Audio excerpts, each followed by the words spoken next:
Clean sweep है Bharat Ireland विपक्ष रे भारत बनाम आयरलैंड मध्य खेला शेष टी20 मैच रे आयरलैंड मात्र 1 रन रे भारत ठारू मैच टी को छड़ाई नहीं एवं 2 दिनिया टी20 सीरीज रे ऐतिहासिक विजय लाभ करथिला। तिलक वर्मा साहसिक अर्धशतक सत्वे स्थायी भागीदारी अभाव जोगु भारत मैच टी को जितबार विफल होइथिला। तेबे संपूर्ण मैच विषय जानिबा पूर्वरु वीडियो टी को गोटे लाइक एवं चैनल को सब्सक्राइब कर देबे। तेबे भारतर अधिनायक श्रेयस अय्यर टॉस जीति प्रथमे बॉलिंग करने को निष्पत्ति नहीं जो आयरलैंड 2 ओपनर शीघ्र विकेट हराइथिले। भारतीय पेसर अर्शदीप सिंह एवं हर्षित राणा दुहे ओपनर को आउट करथिले किंतु मध्य भागरे हैरी टेकर एवं बेंजामिन को गुरुत्वपूर्ण 65 रन भागीदारी होइथिला जहाँ भारत पर महंगा साब्यस्त होइथिला।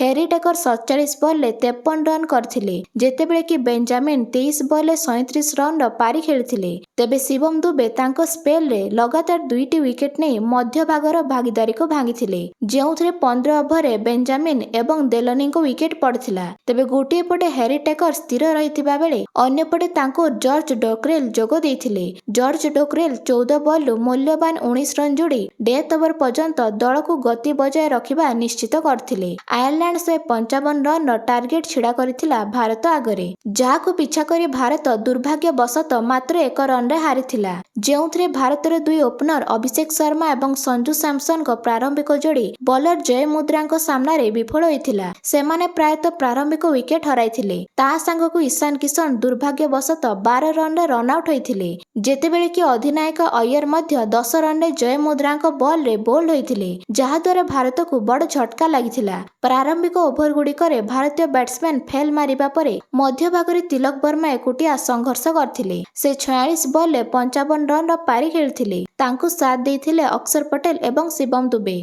अक्षर 14 रन करथिबा बेले दुबे 20 रन जोड़िथिले। एणिकी मैट हॉलार्ड मध्य भाग को संपूर्ण भाव में भांगी देइथिले जहा फल मैच टी आयरलैंड पक्ष को पड़ाइथिला। शेष में हर्षित राणा 21 रन संघर्षपूर्ण पारी खेलिथिले ता संग को प्रिंस यादव गोटे छक्का मध्य मारिथिले किंतु भारत 1 रन रे मैच टी को जीतु जीतु हारिथिला। फल आयरलैंड रो भारत विपक्ष में ऐतिहासिक विजय होइथिला। तेबे एही 2026 गस्त पूर्वरु भारतर टी20 अंतर्जातीय मैच रे आयरलैंड विपक्ष में एक निर्दोष 8-0 अपराजित रेकर्ड थिला। तेबे आयरलैंड ठारू मैच हारिबा परे श्रेयस अय्यर कहिसंती निश्चित भाबरे एहा एक महान सीरीज नुहे किंतु आयरलैंड जेउ भली खेलिला ता प्रभावशाली थिला। सेमाने विवृतिगत देखाइले पिच किपरि खेलिबो से विषय सेमानंकर एक महान धारणा थिला तेणु सेमानंको अभिनंदन। आमर बॉलर माने कार्यान्वयन रे भल थिले पिच किपरि खेलिबो ता विश्लेषण करिबारे आमे कम थिलु आमको 1 ରୁ 2 रे परिणत करिबा एवं सेही प्रकार जिनिस उपरे टिके अधिक ध्यान देबा उचित थिला किंतु एहा एक कठिन सीरीज होईची एवं आमे एथिरु सिकिछु। तेबे आगामी जुलाई 1 ରୁ भारत बनाम इंग्लैंड 5 दिनिया टी20 सीरीज आरंभ हेबाकू जाउची। आपण मानकू कोन लागुची भारत केतोडी मैच जितिबार संभावना अछि ता कमेंट माध्यम रे जणांतु।